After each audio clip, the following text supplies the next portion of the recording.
Hello, Internet, and welcome once again to the always online multiplayer gaming podcast brought to you by mmorpg.com, your home for all things multiplayer related. I'm your host, Mike Byrne, aka Magicman, as always. And this is episode 479, covering, holy cow, there's like a lot of games coming, a lot of games going, some weird updates. Like, it is, in no particular order, our first topic today is just going to be big announcement for Game X, big announcement for Game Y. Whether that announcement is good news or bad news, we'll leave that up to you to decide. Joining me to go over all of the fun stuff today, I hit the wrong camera. Miss Quintlin Bowers, what's up, Q? It is so hot here. We have like a heat index of 116. I actually contemplated not turning on that light at all because it's hot in this room. Yeah, well, we'll get you in and out of here so that you can get ready to head to late lunch, early dinner, or whatever with some friends, and then write some news later. Also on the line, this time correctly, Mr. Troy Blackburn, a.k.a. Noob Fridge. What's up, dog? Last time I checked, it was Mr. And it do be hot today. Yeah, it's I'm not the only one, right? Like 2 days ago, it was really hot here. Today, it's kind of overcast and like light drizzle, but it's kind of muggy. There's a little bit of heat out there, but nothing like you guys. Although, we have unlike you guys, advisory. I think you guys didn't get like the Canadian fog, did you? Not yet. Yeah, we've had it the last 3 days. I don't know if it's going to disperse before because it's in Kentucky now, I think. Yeah, we had it the last 2 or 3 days, and it was pretty wild. My oldest son, him and I are home alone for the last 2 weeks, living the bachelor life because my wife and other two kids are in Florida with their my wife's parents, like just on vacation, and they come back on Sunday night. And my son, 2 days ago, he comes home from school, and he's in air traffic control school. He comes home and he's like, "Did it smell funny out here to you today?" And I was like, no, why? And he was like, "Because I pulled over twice thinking my car was on fire." He was like, "I'm on the side of the highway with my hood open, like in there sniffing." And he was like, then I finally figured out, oh, yeah, that's right. Canada's burning down. Yes, that's right. So no, he was delighted to find out it was not his car. Lord Locke saying a WoW ripoff. So why are you going to talk about Alad's Online or Runes of Magic getting shut down finally, or the Fresh Start server? We did post Runes.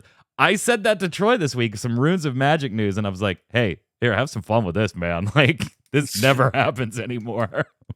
Yeah, when you sent it to me, I was like, Runes of Magic, holy crap. Yeah, I always poke around on Alad's Online site just to see like if there's something there, but it's just like for the last year or so, it's just been events, like, and not like in-game events, like cash shop events, like these things that are on sale and these things. So I still do poke and really look at call those. that an event? They do. I mean, it kills me so much because the games are like, we have an event, and the event is just that something's been discounted in the store, in the real money store. I'll tell you that. Here you go.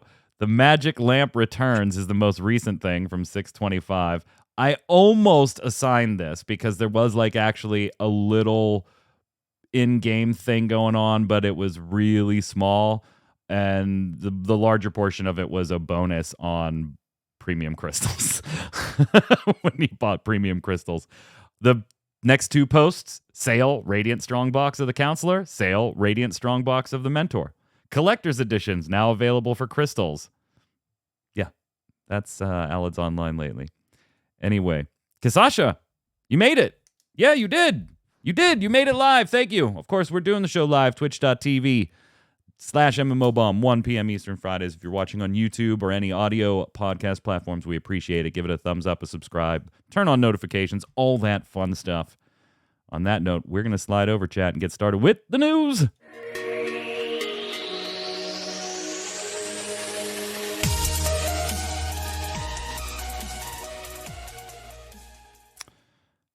Yeah, gonna get smoky in Virginia yesterday. Yeah, I would imagine it's not too far out of my neck of the woods there.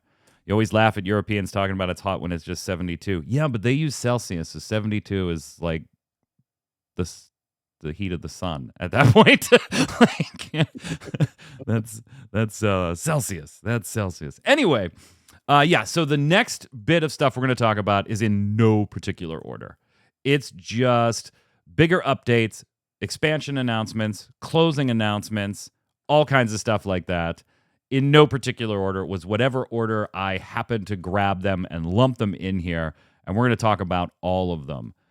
Now, Wayfinder is a game that, Troy, you and I have been particularly critical about in certain regards. One that we're kind of eagerly watching, but there's a very tempered enthusiasm on it because, to be honest, in the beta, there were some things like combat feeling a bit sloshy, not the animation's not quite being right, the play loop maybe not living up to the type of play loop we're used to with like Warframe, where you actually do want to go do the same thing a bajillion times. And so we've kind of like hedged our bets on this one.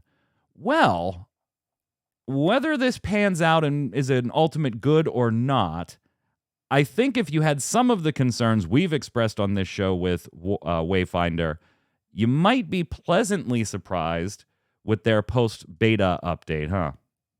Yeah, especially the combat portion of it right now is what they seem to be focusing on. So if you were having some issues with the combat and it didn't quite feel right to you, they're doing some pretty hefty changes to improve it. How?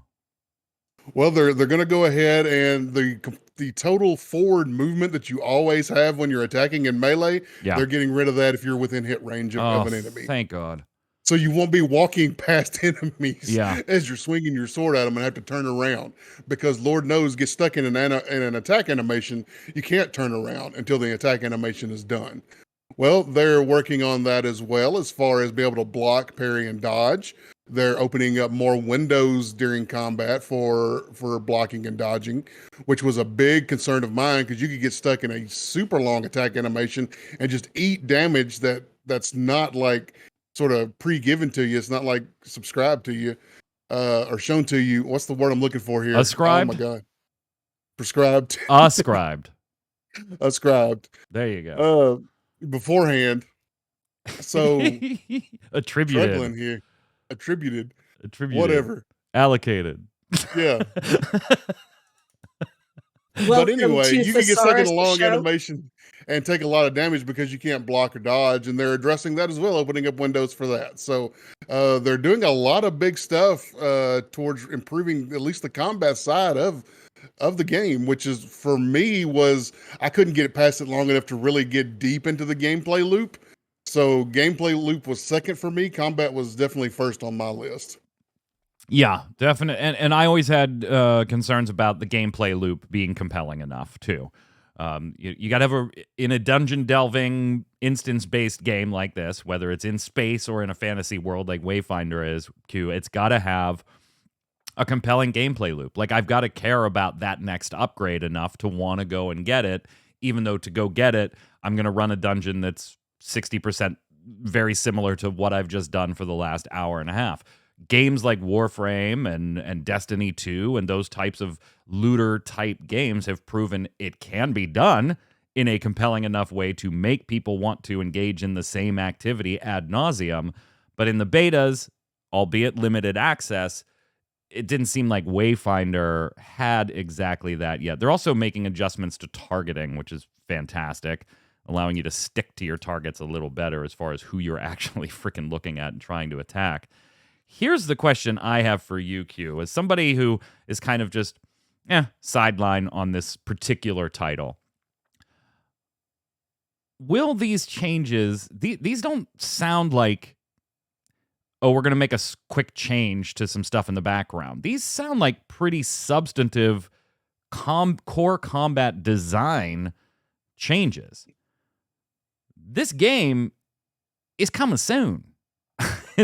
It's coming soon. Can these changes actually be implemented in the time they have in a way that is meaningful, or are they more likely to be like half implemented, kind of doing what we said we were going to try to do to placate the beta feedback they got? Well, it depends, right? Because just because they announced it doesn't mean they haven't been working on it for a little bit. And just because people have been playing as like you're always playing a version that's older than whatever it is they're doing, right? Yeah, So that's generally true. Yeah. just because you're playing this and it's this way right now doesn't mean they haven't been working on this for a bit, and now they're far enough along to be comfortable announcing that this is something that they're going to change.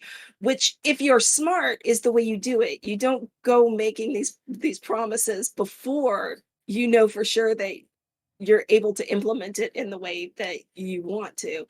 But then again, not every game company proves to be smart about these things. So, very true. I mean, the answer is I don't know, because it could be one way they're actually smart about it and this is what's going to come out the way they want it because they were already working on it, or they just decided to do it and it may not happen at all because they just can't get it right. Yeah, remember this one was what? It was slated for on PC and I think PS5, if I remember the console right, for spring of this year. Well, spring came and went. Like, we done. Spring is done. The other platforms were like slated for later this year. They did have some talk about delays and things. So it's like it's coming this year. is basically the best way to put it. That's 5 months, Troy. I know you expect big things from these changes.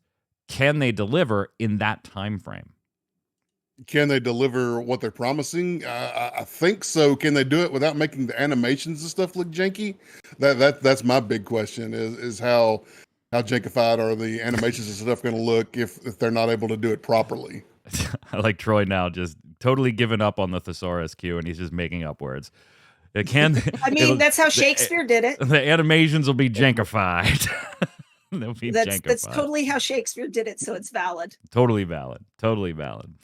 All right, we got another new one for you. Let us know what you think about Wayfinder. There's no Trinity in Wayfinder, right? No, not a Trinity-ish as like a tank, DPS, and healer, but there are characters that have abilities in there, and you can kind of spec differently too. So it's not like a dedicated thing. No, at least not for more of a support type role. Yeah, is what you would call it. We got a new project called Project Loki right now. Not an official name, I would assume.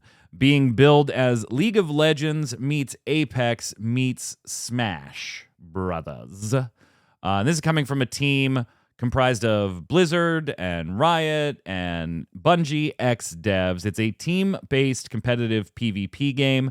They're calling it, their words, a blend of a battle royale, hero shooter, and action game. I don't quite know what to think right now, Troy, looking at this. I know this is one you'll definitely be interested in. Loki, L-O-K-I, yeah, Loki. Not low-key, Loki. Loki. Oh, blah, blah, blah. The thing with this one is, yeah, they're being a little lofty in the PR. Calling this one, obviously a mashup of those particular titles that they used, but also saying, like, we're hoping that we can make this your next 10,000-hour game. Okay, well, to do that, I think not only do you have to be a good game in and of yourself, but based on what you're seeing here in the pre-alpha footage and the type of game it's going to be somebody's 10,000-hour game, you're going to have to knock off their number one game, right? Mm-hmm. Not just be a good alternative. Yeah, you're going to have to do something like completely unique and different that make people want to move over to a different game. I know right now League of Legends players are feeling a little stale with the game. The new game mode that just came out is pretty popular at the moment for refreshing the game, and a lot of players are kind of happy with the new game mode. I don't remember what it's called now, but it's sort of a 2v2 v2v2 where you go head to head one after the other until you end up to the final head to head. A 2v2v2v2v2. It's a 2v2v2v2. There's like 5 or 6 teams of 2. But yeah, you gotta really go out there and set yourself apart and make something quality. And hope you're taking advantage of not only, making a good game and making something that people want to switch to, but you got to take advantage of them lulls that are out there in certain games. And right now, League of Legends, based on what I've seen, is in a little bit of a lull. Yeah, I mean, it definitely has the opening right now. And God, last week's show should tell you how many different MOBAs. By the way, I have a really funny update on a game we talked about last week. We'll give that in a minute. The MOBAs are kind of coming to the forefront once again. And yeah, this has aspects of a MOBA in character customization and in some, loadouts and styles and things like this. But as you can see, the footage does look different. And the team, to be fair, while they were quoting, hey, League meets Apex meets Smash, they were attributing that to players who have been involved in some of the pre-alpha testing. Q, you had kind of a unique take on this when you wrote it up. Watching the video, you were like, you know what? Yeah, this looks crazy and fast-paced, but you were finding the point of the game, what they were doing on screen, easy to follow, which isn't necessarily something that some other big titles in the MOBA space have. Yeah, I mean, it's always one of those things, right? Like being able to just follow what's going on as a viewer, which in, our gaming world now is kind of important, being able to follow what's going on, because somebody's going to stream this shit and somebody's going to sit and watch it. Right? So it needs to be like that. But I also, I mean, it's, again, I think I said so many games say this, right? Like they want it to be complex, enough to be interesting, but still easy to pick up and all of that jazz. But it looks like it might actually be kind of easy to pick up. I mean, you got experience heads behind it. Like, I hate when companies do that, by the way. Our company is made up of Blizzard, Riot, and Bungie devs and blah, blah, blah. And you're like, okay. And you start looking at names and it's like, what did they do at Blizzard? They were a senior coffee getter. Okay. I guess that technically counts as ex-Blizzard.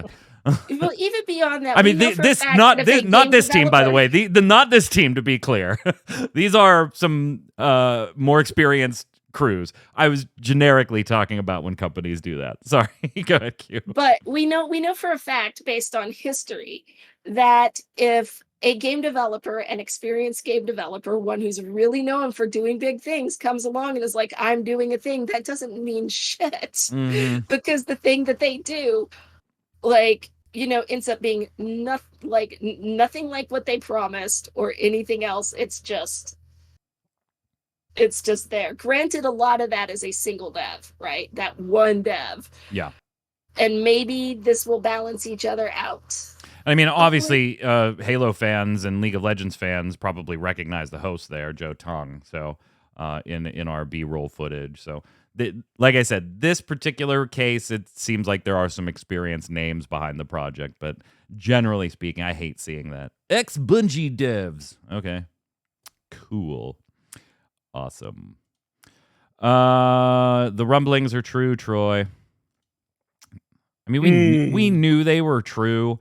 When EA comes out and comments on a rumor talking about, yeah, we're going to offshoot this, it's basically a non-denial confirmation, right? They didn't even try to lie about it like they usually would. Right.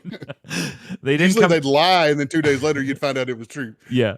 They didn't come out initially and say, yeah, it's Broadsword. They just said, yeah, we're proud of the work Star Wars The Old Republic's doing, and we're evaluating how to give the team the best opportunity to grow and evolve, which does include conversations with Broadsword, a boutique studio.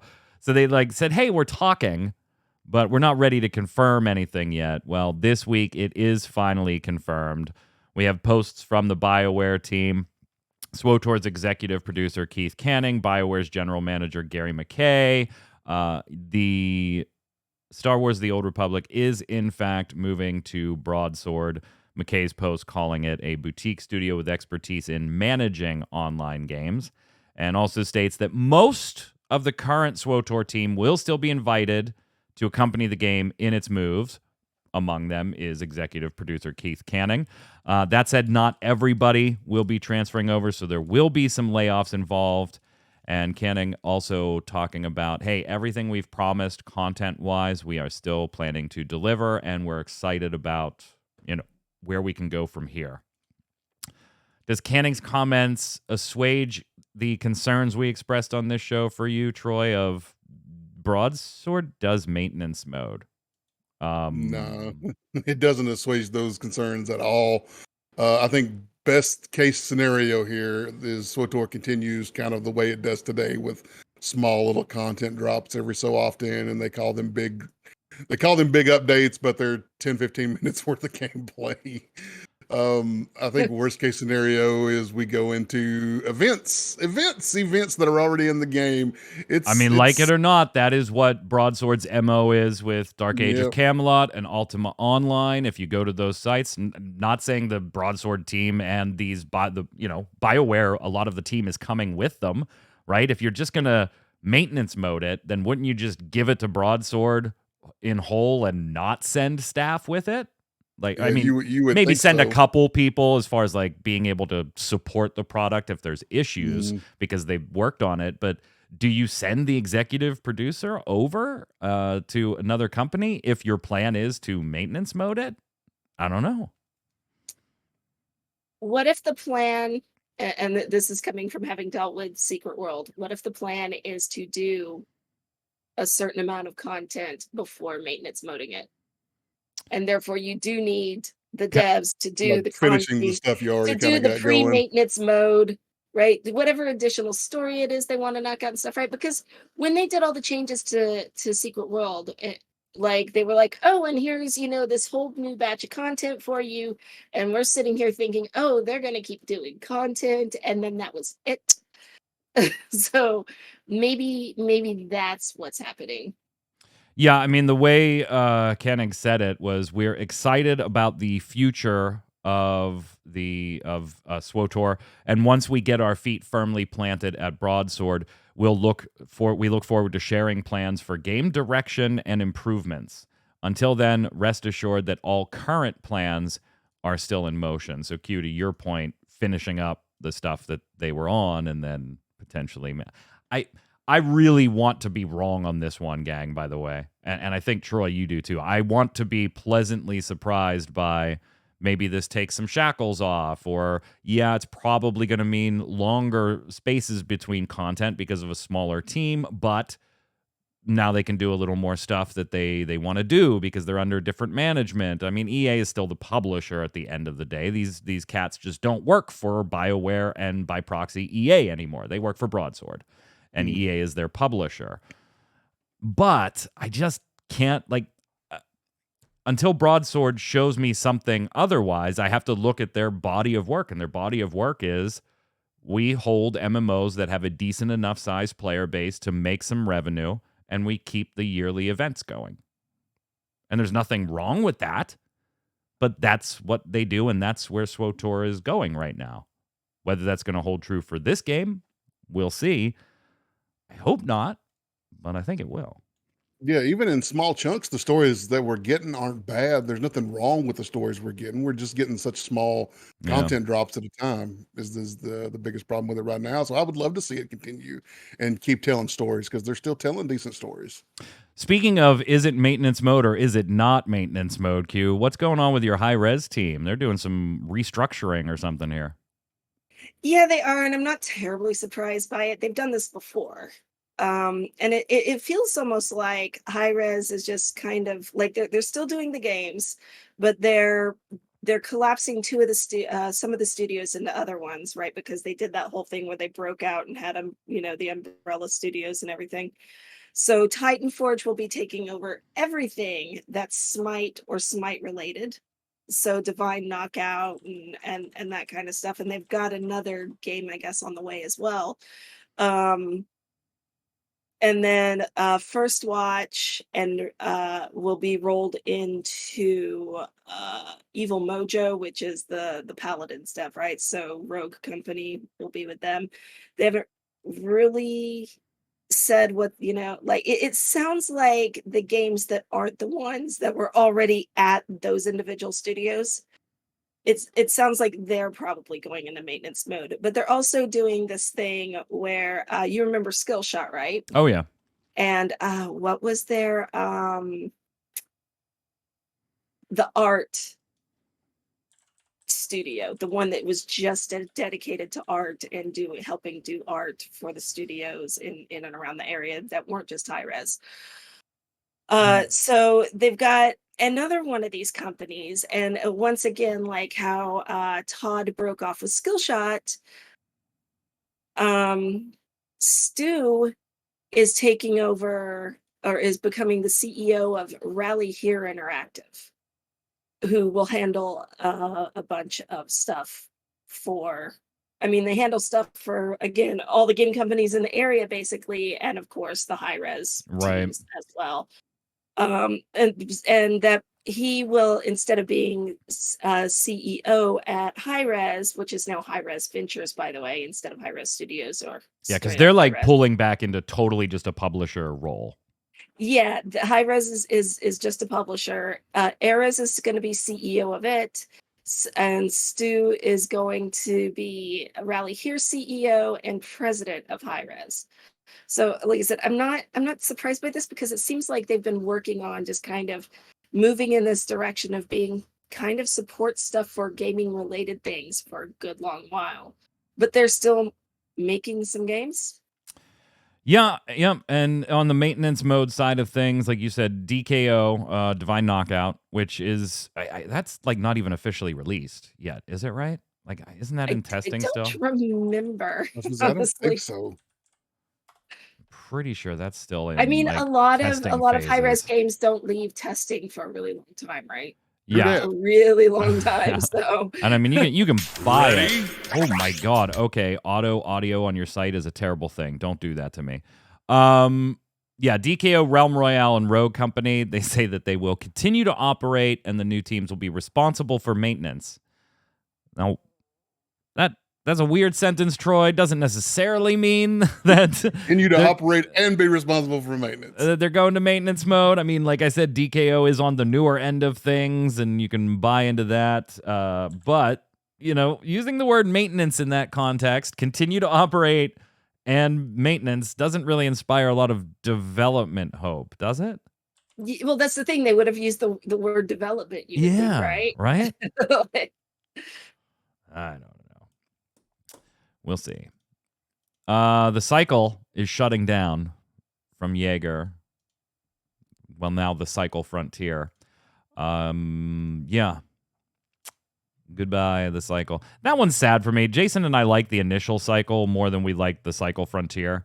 And then I did some streams with the team, and they were always fun, and we have a few videos on those on MMOBomb. But yeah, it's going to be shutting down September 27th. Really just came down to it's not making money. Like and they were actually kind of honest about it for once from a dev in their announcement, saying Season 2 didn't generate enough attention to kickstart the game again. Therefore, we critically reviewed if the current state of the cycle frontier was in line with our initial vision. In a word, it wasn't. That's 2 words. So we needed to correct our course. That's why we announced the end of a global mandatory wipe, along with the introduction of free loadout runs, loadout presets, and changes to the early game experience, all of which were good things in my book, by the way. All in an effort to make the game more approachable. Just to be clear, this seemed to convince many players, and we did see an increase in our success metrics with the release of Season 3. Unfortunately, it was still not enough to make the Cycle Frontier financially viable. Kisasha, who's in chat, had posted on this article saying that's really weird. There's like 2,000 Steam players on there. And yeah, you're right. There's like 1,400 on there right now and 1,700 in the 24-hour peak. There are games, as Kisasha pointed out, that would kill for those numbers. But apparently, those players, Troy, ain't spending money. And this is on top of Jaeger's other big game that you might know about, Dreadnought. That's quickly approaching its closing date in 11 days on July 11th. Yeah, not looking good on that side of the fence. It's always unfortunate to see a game shut down, especially when you can look and see that it does have players. It may not be like hundreds of thousands, but there's still players that are enjoying the game. So it's always sad to see one shut down like that. Yeah. You got to spend a little bit of money in there, folks. All right. Yeah, Dreadnought. Yeah, you didn't know Dreadnought's closing? Yeah, Dreadnought's closing July 11th. July 11th. On the cycle, by the way, it's too late on Dreadnought if you weren't following that, but on the cycle there is some refund stuff and some time periods, so check out the FAQ links in the article on MMOBomb's website. And now, how about let's go back. We kind of like keep shifting back and forth from good news, bad news, good news, bad news. So let's get Troy some good news here. Last week, on Saturday, last weekend, I posted an article where it looked like the name of the next Guild Wars 2 DLC / expansion, whatever you want to call it, right? Because their expansions, they change their development style. They're going to be a little bit smaller, but more frequent as far as updates. So whatever you want to call it, DLC expansion was leaked not leaked, but was revealed inside Steam database to be Secrets of the Obscure. And then just a few days later, we got actual confirmation of that. Troy, what's going on with the expansion? What can Guild Wars 2 players expect? And are you, as a GW2 fan, pumped for this? It is the first expansion that does not have 3 words in the title, so that's got to mean big things, it has right? 4. It's like they added a "the." I am pretty excited for it. They're going to do a lot of quality of life stuff in the game this time around, on top of the new content and new zones. And they're going to continue adding a couple of zones with the, quarterly. They're going to go down the road and add new zones and new content as well, too. But they're doing things like freeing up weapons from elite specializations where you don't have to be spec'd into an elite specialization to use the weapon that is currently locked into that elite specialization. So they're really freeing up the weapons and what all you can use with specs and stuff. And then in the first quarterly update, they're going to go ahead and add more new weapons to the game for each class. Not new weapons in the game like we've never seen these weapons before, but for each class, the ability to use weapons in a hand or both hands that they haven't been able to use before. So they're kind of doing it. Yeah, normally they would do that by adding an elite specialization. So they're kind of getting away from adding more elite specializations into the game. But at the same time, there's quite a few, and you start adding the ability to swap weapons and stuff within those, and the more freedom that you have with that, you get a lot more buildcraft out of the game for a game that's already big into buildcraft. You're pretty pumped about this one. Yeah, the content looks fun. It looks okay. The definitely not Dalaran City that portals away to another zone. That looks pretty cool. They've got a battle pass coming. That's essentially a battle pass, but it's not monetized in any way. It's just included in the game with the expansion. And it's going to be a legacy battle pass. That way, even if they've moved on to another one, you can still kind of get the rewards from it. All that stuff looks okay, but the opening up of more weapons and stuff and the skill specializations and things like that, I'm really excited for that. Yeah, I mean, I just have such a weird relationship with Guild Wars, man. It's such a weird relationship with Guild Wars. I get into it, and then I just can't stay into it. It's just like, I got other things to play. But, yeah, I mean, we got people chiming in on the weekly bombs on this one, too. And you're not going to be waiting very long. That's always good. It was announced this week. It's coming out August 22nd. Day after my birthday. Yeah, 2 months. 2 months. There'll be like a Weapon Master. There's a Weapon Master training beta going on right now. I mean, you can play that for the next day or two if you want to jump in on that. The expansion starts at $24.99, and then obviously we'll have higher editions from there. So, yeah, good stuff for Guild Wars 2. Q, when was the last time you were in Guild Wars 2? When it launched. Really? Yeah. Just not for you? Nah. Fair enough. Fair enough. The Realm Online, Q's favorite MMORPG ever. That I just heard about yesterday. It's been running for 27 years. Now that is shutting down. This one's weird, gang. This one's really weird. So the game was actually owned by Norseman Games, and then they weren't doing anything with it anymore. So Realm Worlds, a different company, or a different group of dedicated fans that kind of turned into a company, or an LLC, they decided, hey, we're going to do stuff with this, and they kind of made a backroom deal with Norseman and started supplying content and everything. Well, that relationship has kind of fallen through now, and Realm Worlds has always been trying, from their statements, to make overtures to officially acquire the IP and everything, and Norseman really wasn't answering, and so Norseman's taking the game back. Norseman Games, in their statement, said, we'd like to take this opportunity to thank Realm Worlds for their passion for this project thus far, and we're committed to keeping the game alive and thriving. Our commitment to the player base remains unwavering, and we will keep the community informed on any progress or new developments in this space. We understand that the TRO community is a crucial part of the game's success. Well, yeah. And we thank you for your continued support. What that obviously meant was there were some certain like updates and things that they couldn't take, right? That was Realm World's work. So, and then we find out today, Q, that now there's a new wrinkle in this, that Norseman Games has now sold it, Realm Online, to an as yet unknown buyer. Yeah, the whole thing is really weird. Like, they don't know who the buyer is. They just said they haven't said who it is. They just said that they believe the new company will honor the game's rich legacy while injecting fresh innovation and exciting adventures. That's what I'm always looking for in my 27-year-old MMO is.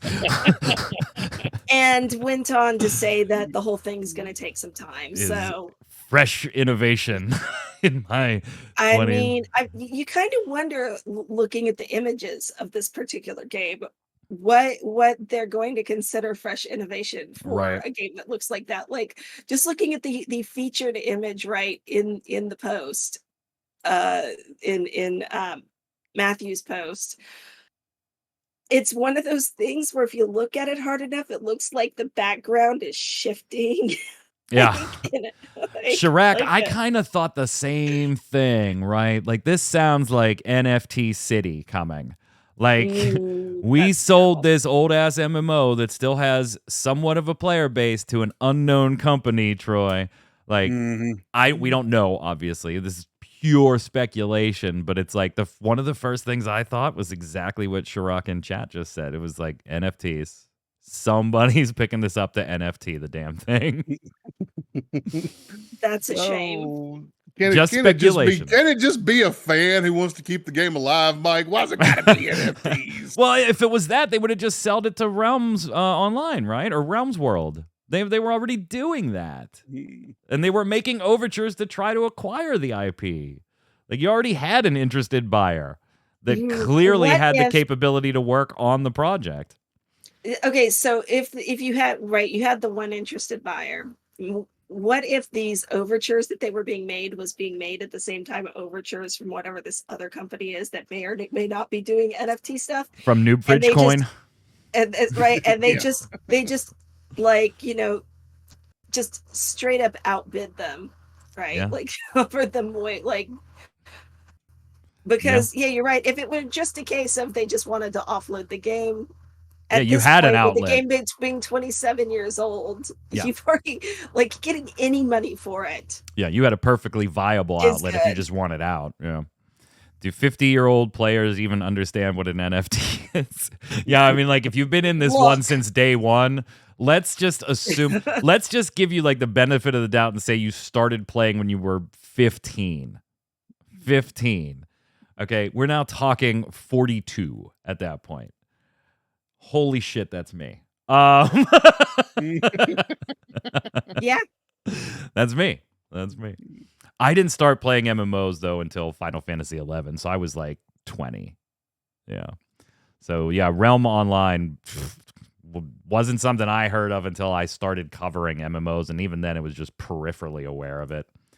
Hey, if you're a fan of Temtem, the monster battling game in the vein of Pokemon very much, there is now a free-to-play aspect to it. Just an aspect. The multiplayer pet battling portion of it, that's free-to-play now. There's a Temtem Showdown on Steam. So if you just don't want to do like the taming and the leveling and all that crap, the PvE stuff, if that's just not your bag, baby, then you can jump into Temtem Showdown, free to play, make a party of monsters, and start battling other people. So definitely go ahead and check it out if that's something you're interested in. Totally free to play. And while there is no like cash shop or anything in the free-to-play version, if you don't want to do battling either, then the Steam sale is on, and there's a lot of good stuff in there, including just about every board game on our top 10 online board games list that'll be published tomorrow. I noticed while I was getting links for them, Troy, like every single one pretty much is in the Steam summer sale. While I was looking them up, I got to noticing it, and I started to mention it, and I was like, no, because that's like, this is supposed to be more evergreen stuff. And I was like, I mentioned the Steam sale. I was like, but what a time to put this list out. There is no cash shop in this thing. I actually like this idea, Q, because obviously like games like this could do a demo and things like that, but this is one that's just saying, you know what, we're going to give you the multiplayer portion free. We're not even going to put a cash shop in it, but here's the incentive. If you're playing the multiplayer portion, and you win a bunch of rewards and things like that, while you can't really use them in the multiplayer portion because they're not made for that, if you do at some point decide to buy the base game and link it to your Showdown account, you'll be able to use all the rewards that you've accrued in the multiplayer Showdown thing in the base game itself. And I think that's a nice little touch. It's like a little more than a demo, but still serves the functional purpose of a demo. Yeah, I mean, other than, not being able to demo the PvE portions, but I think for a lot of people, the combat is where it's at, and by getting their items this way, eventually they'll probably want to get the full game so that they can hop in there and show off their stuff. Yeah. Yep. I dig it. I think it's a neat little way to get you in there, a neat little hook to get their claws in you. That's what they want. But and Temtem's actually a really good game. I enjoy it. So Chrono Odyssey been showing off some stuff on Twitter. Now for this one, you're gonna need to go to our website. It can't really like adequately put the B-roll in here in a way that would present it to you nicely, since these were just like Twitter videos, very quick Twitter videos. But they've been showing a bunch of things off, like 40-second videos here and there for the last month or so on different classes, like the Assassin and the Ranger and stuff like that. And some other sites have been covering every single one. I was like, I don't want to put up a tweet and 2 sentences about here's 30 seconds of basically a GIF of some Ranger gameplay. But they did put up one recently that then I said, hey, Troy, cover this. And by the way, go grab all those other ones and throw them in there too. They showed off a world raid boss. And I gotta say, it looked really cool. Now, is there going to be substance or stuff there? We don't know that. But damn, Troy, did it look really cool. It did look really cool on first viewing. I will have to say. Then you go back and you start watching the characters in the background, because you start looking for different classes and stuff like that. And you start seeing lots of bots. And I understand they don't have a big player base and all that, but you start seeing. Well, they don't have any player base. Doing anything and repeat classes that are just shooting the same abilities over and over. And it becomes a little less impressive, but it did look cool the first time I saw it. I will agree with that. Yeah, I'm gonna give them a little bit of a pass on that. They're trying to make a tech demo at least it seemed like it was in engine, and you don't have a player base yet, right? You haven't launched to any substantive testing yet. That doesn't mean that I'm not concerned about this one, because I'm concerned about all things, including Throne and Liberty, which oof. Oof. But Q, it looked good. Although Q and I were very, very like excited on the first trailer. What was that one? Air. We saw that first trailer with the airships, and Q and I were like, all right. And then it ended up coming out and was not called Air anymore and closed a year later or whatever it was. Elion. Yeah, Elion. Yes, yeah. That made it what, a year and a half, I think. I don't know. I don't even remember how long it lasted, because obviously I didn't touch it. It wasn't the game that I signed up for when they first. Exactly. See, this again is where you fail by showing your cards way too early, because you may not have those cards by the time you're done playing. Oh, I forgot all about this, Q. They announced the shutdown on the day their new class launched. I forgot about that. Yeah. Holy shit, that's right. First sentence of your story, of your article was, today should have been a reasonably good day for Elion players. A new patch dropped, introducing the game's latest class, the Soulbringer. That would be the dual-wielding sword masters capable of using souls to power their attacks. While that patch did drop, and a celebration event is underway for the next 2 weeks, the news is eclipsed by an early morning announcement that Cacao Games will be shutting the European and North American versions of the game down before the end of the year. Oof. Before we leave this topic, Troy, you are in the Taurus Land beta. Now, we've joked before about, WoW clone from China and stuff like that. But, taking a look at it in the beta, you streamed some of it yesterday. How's Taurus Land shaping up? Is it going to be a decent PC/mobile MMO, or are we looking at a cheap knockoff like we kind of joked about here and there, graphics-wise? What's up? Let me tell you my story so far in the game. Okay. And this will sum it up nicely for you. Do I need some like royalty-free dramatic reading music? Dramatic reading music. So me and definitely not Jaina Proudmoore are in a definitely not gnome airship crashing to the ground. And somehow me and definitely not Jaina Proudmoore end up fighting definitely not Deathwing. Then we flash back to 3 days and I go and meet the definitely not Tauren chieftain with definitely not Jaina Proudmoore. Right. From there, we adventure into the city of Silverlit, to where I meet definitely not adult Anduin Wren almost immediately. Huh. And that's where I am. And his sister, he has a younger sister now. She's like the head of the Paladin Order, and he refers to her as his daughter at one point. So it's almost like the king of Silverlit was supposed to be an older guy at some point, and he got changed to definitely not Anduin Wren. Because he calls her his sister at one point. She calls him her brother. And then at one point in a voice line, he refers to her as his daughter. My daughter is young and impetuous or something like that. I'm just like, wait a minute. What is going on here? Is she your sister or your daughter or both?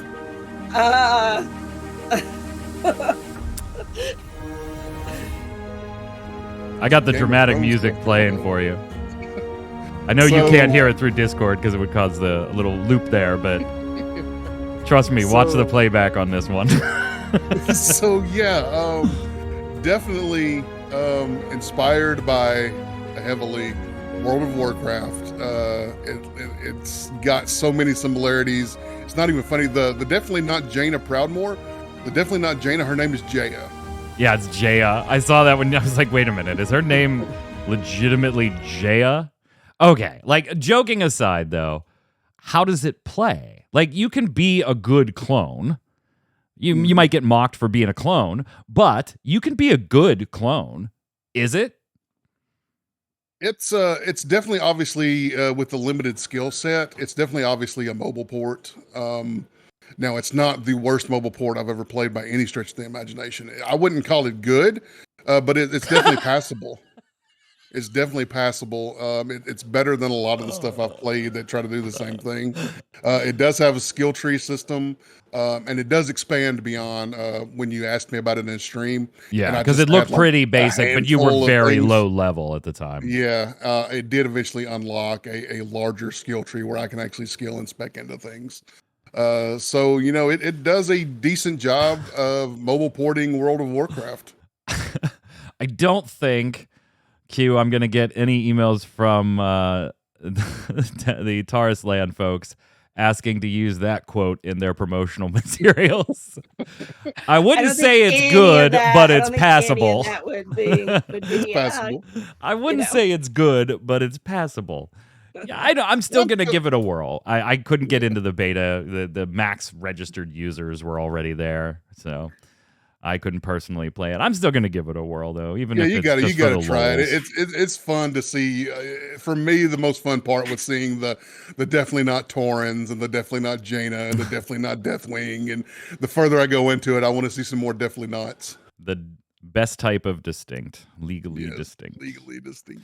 Hey, let's finish this up, and then we'll head over to the weekly bombs. Obviously, there's been a lot going on this week in the Microsoft acquisition of Activision Blizzard, with the FTC and Microsoft battling it out in court in front of a judge. Now, that is now in the hands of the judge.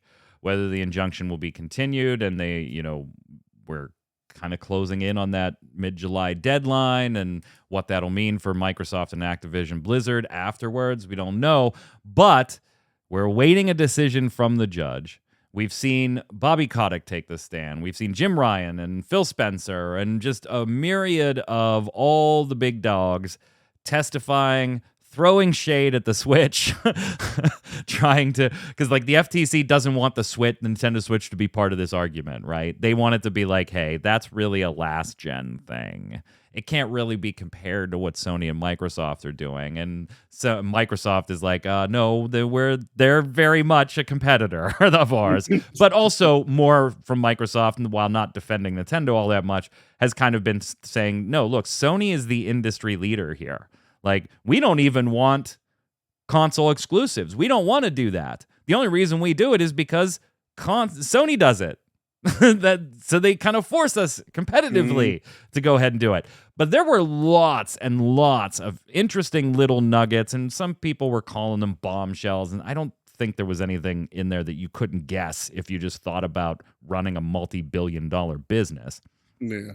But it was interesting to see right off day one emails released in evidence of Jim Ryan from Sony emailing others in Sony saying, yeah, this isn't a play for Call of Duty exclusivity. We're totally going to be fine. And then months later, that becomes their primary argument in every governmental body around the world.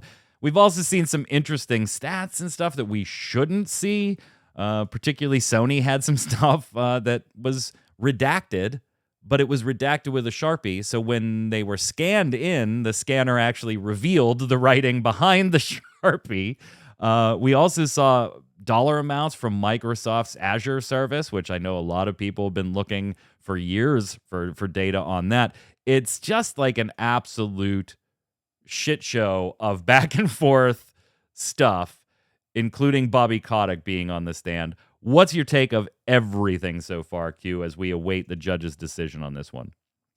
I mean, so I didn't read every little bit, that because like you said, there was a lot of stuff that came out. The thing that was most funny to me though was like Kotick telling everybody, yeah, we didn't know about this deal that Microsoft made with Nintendo about the 10-year deal for Call of Duty and stuff. Like, we found out about that the way everybody else did, and everybody's just like freaking out. Oh my god, how could this be a thing? And it's like, it's really simple, guys. This deal won't go through. Like, this deal won't be a thing if Microsoft doesn't, if the Microsoft purchase doesn't go through. Yeah.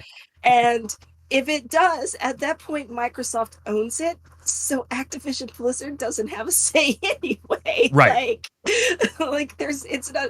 And I mean, other stuff is just, a lot of it is stuff you suspected anyway. Like, we know that when this whole thing started out, Sony just kind of elected not to hold its annual thing, because obviously if they did, they would have been revealing game after game after game exclusives to Sony. Right. So like, obviously there's, like you knew that it's just it's honestly a bunch of rich people childish shenanigan bullshit. Yeah.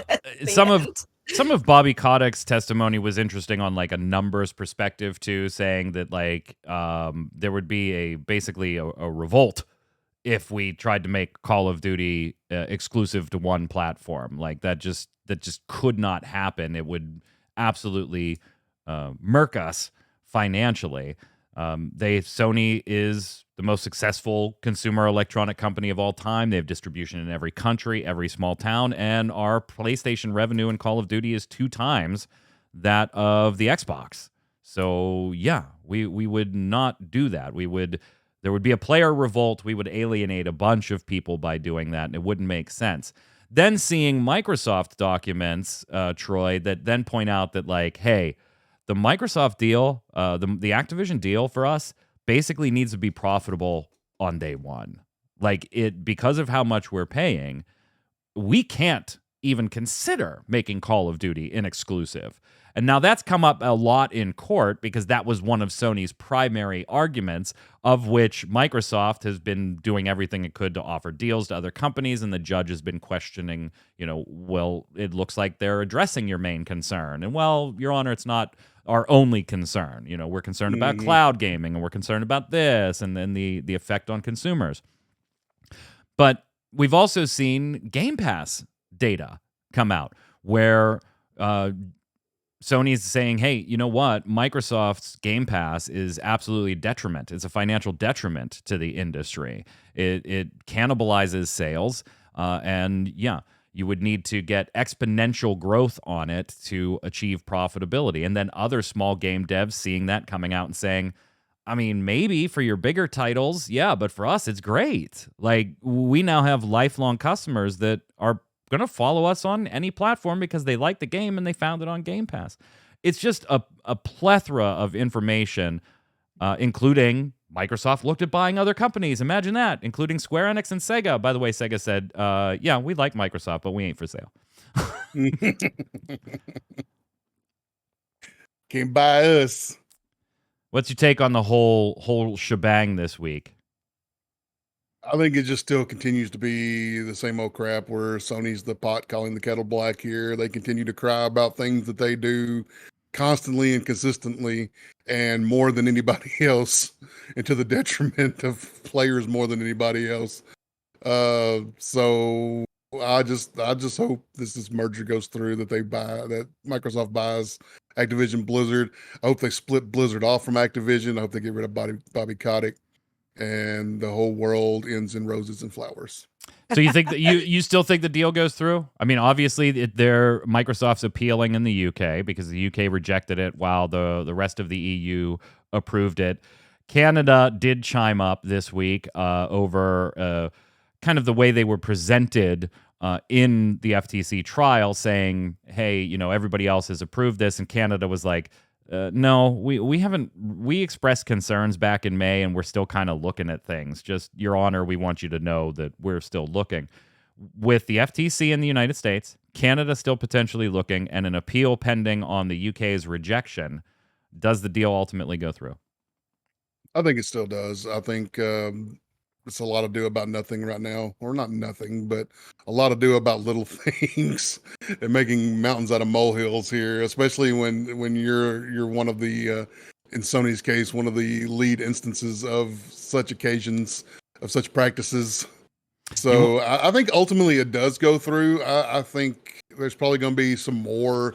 There's going to be some more bombshells, if you want to call them that, or more coming out of it. But I think ultimately, at the end of the day, the merger ends up going through. We did get to see some additional financials, not really multiplayer related, but just in case you're wondering, there were documents, including the Sharpie redacted documents, that showed Horizon Forbidden West apparently cost about $212 million over 5 years with 300 employees to make. The Last of Us Part 2 cost $220 million with around 200 employees. And it's not just the cost to make that's revealed there. Sony was saying that 1 million PlayStation gamers play nothing but Call of Duty. 1 million. In 2021, over 14 million users by device spent 30% or more of their time playing COD. Over 6 million users spent more than 70% of their time on COD. And about 1 million users spent 100% of their gaming time on Call of Duty. In 2021, Call of Duty players spent an average of 116. That one's a little question-y as far as being able to see through the Sharpie, so forgive that exact number.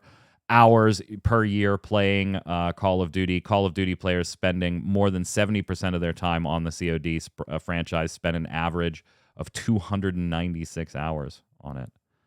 Holy hell. I mean, you can see it's definitely an important game to their portfolio, but I don't think it's ever actually been threatened. And the emails that Microsoft released on day one showing Jim Ryan saying, yeah, we're fine. I don't like this, but we're fine.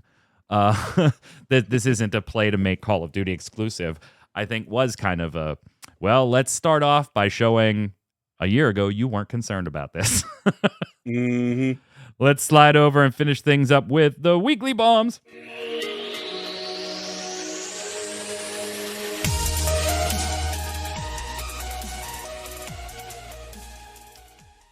Q, what do you got? To bomb to only having 28 days left until I can watch Good Omens Season 2. I know, you are pumped. She's taking the day off. She's not taking one off for her birthday, people, but she's taking one off for Good Omens too. Yes, because Good Omens 2 could potentially be spoiled. So. Fair enough. Your birthday's never spoiled, ever. Oh, shit, it's my birthday. All right, surprise. Happy birthday to me. What do you got, Troy?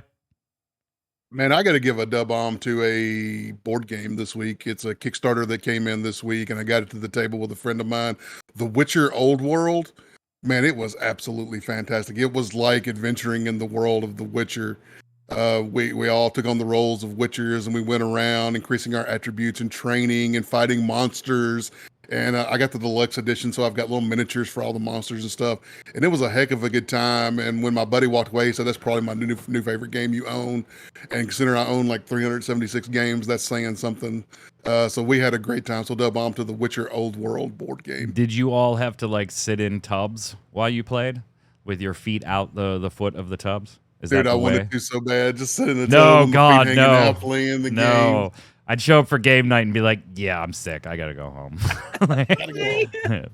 We're playing The Witcher. No, you're playing The Witcher. I'm going to go grab a pizza and head home.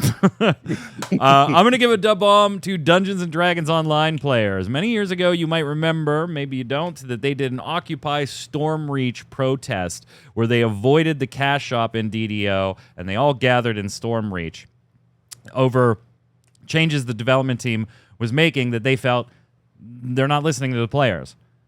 Now, fast forward many years later, there's going to be another one. DDO players not happy about some stuff in the upcoming update, particularly the way some experience changes are going to be working, and they feel like they're not being heard, not being taken seriously in the way that they play the game and the way that this stuff has always been, and they're used to it. And so they're going to protest once again. Like, hey, we're not getting any feedback. In fact, DDO, the team, did kind of issue a letter, which I think did more damage than good, saying, we hear you, but, and we might do this, but we're not ready to announce how we would do that yet. So they kind of angered their own player base again. So Occupy Stormreach, back on. I love stuff like that. Like, you know, hit them in where it hurts. The cash shop, baby. The cash shop. From the viewers on YouTube or on mmobomb.com, remember, every week I need your weekly bombs and your question of the week answers in the comments below. Otherwise, this section of the show is a lot shorter. Scabby Knees 99 says, I'll just pat myself on the back with a da-bomb for getting a few giggles out of y'all last week with last week's da-bombs. Thank you very much. That was the giving me a couple A-bombs and giving Troy a da-bomb. I'm sure there's people that care about how Troy's day is. I'm not one of them. I'm sure they exist. But I'm sure they exist. Go ahead, Q. YouTube commentor one. That's a great name. Yeah. Played that big battle game. It's fun but goofy. You pick a character, a melee weapon, all with different stats. It's basically TDM, but the kicker is the losing team every round has less and less players every round because the worst players get eliminated. I played a ninja dog with a plunger that threw remote bombs everywhere. Tara had a similar promotion when it went free to play. I remember scoring. Okay, that was a jump in thoughts there. Yeah, it was. That was them jumping, YouTube commenter now jumping to like the WildStar promotion that I was talking about. All right. Tara had a similar promotion when it went free to play. I remember scoring a physical box copy from Best Buy for $5. You would get a mount if you put in the CD key backwards. Yep. I remember redeeming the mount and selling in the auction house since it was worth a lot and really bland. I did the exact same thing in Terra. I got that thing and I auction housed that real Imagine quick. Something being bland in Terra. Yeah. Go ahead, Troy. Baron Vagabomb, dub bomb to ArenaNet. Fractal released and expansion announced and close to release. Yeah. right around the damn corner. Right around the damn. I like that. Like Nintendo Direct dropped a lot of things that I'm interested in, and they were like November, and I was like, dope. I can wait that. That's no problem. Not next year. Sweet. To Cal 2399 says A-bomb to Final Fantasy 16. Obviously not multiplayer, but you put whatever you want in here. I don't care. The series has obviously quit me, so I quit you back. And Takal's not alone in that feeling. Many players feel the same way. It's kind of like a controversial debate going on right now.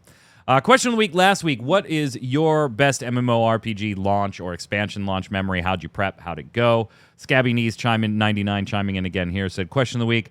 I never got to be super excited about an MMO launch because by the time I had the time and money to really dive into the genre, the big players were already entrenched in the space, and all the new launches that crossed my path seemed to be either gimmicks or cash grabs. My parents were gaming averse, so my online gaming experience growing up was limited to Neopets and RuneScape, so playing World of Warcraft up to level 20 for free as a kid was the most hype experience I've had with an MMO. I remember creating new characters so I could keep playing for free and discovering that different races had different starting areas and quests and feeling a sense of awe from exploring what felt like a boundless world, still chasing that feeling to this day. Man, like the nostalgia hit I just got from reading that. Like, oh, Scabby Knees, we're right there with you. Right there with you. Go ahead, Troy. Undead Rogue. I can't really think of any MMO launches that I participated in that were super exciting to me, but the launch of Monster Hunter World was awesome. One of the few games I played day one, and while the servers did break because of launch day, it didn't matter since it was totally worthwhile single-player mode. So I could not play with other hunters online, but I was totally able to play. Imagine that, offline mode. What a time to be alive. What a time to be alive. Shrak also chiming in saying, hey, yeah, I got the feels reading Scabby Knees' thing there. Kisasha in chat saying DeBomb to the year of Harry Potter. There's a new cross-platform Harry Potter MMO that just launched and it's pretty fun. Yeah, I kind of saw that. I don't know if we're gonna cover it or not. I'll look into it after the call or after the show. Go ahead, Q. Finish it up. It's called 2399. Everybody ends in 99. Best expansion memory is Stormblood launch. Trying Yaguri Extreme. I ain't seen that many assassination attempts since Fidel Castro. Question of the week this week. All right. This one's for you console players. You don't have to be console exclusive, but if you play on consoles, this one's for you. So make sure, come on out in full force in the comments and let me know. When it comes to console gaming, is there one console for you above all others? Why? Or do you play and buy them all? Why? With the whole exclusivity thing being part of the argument in the FTC, I want to know, are you a one console person or are you all console persons, and why? Let us know in the comments below. Don't forget your weekly bombs. D-bomb for something good, A-bomb for something bad in the world of gaming or just life in general. Until next week, where can everybody find you, Troy? On the socials at Noob Fridge. Q? On Twitter at Quinlan. I'm Mike Byrne. You can follow me right there at magicman1, but more importantly, follow at mmobomb on Twitter, and you'll know every time we go live with a podcast, stream time, new articles, first look videos, giveaways, interviews, and so much more. Until next time, gang, stay safe, and we'll see you on the servers.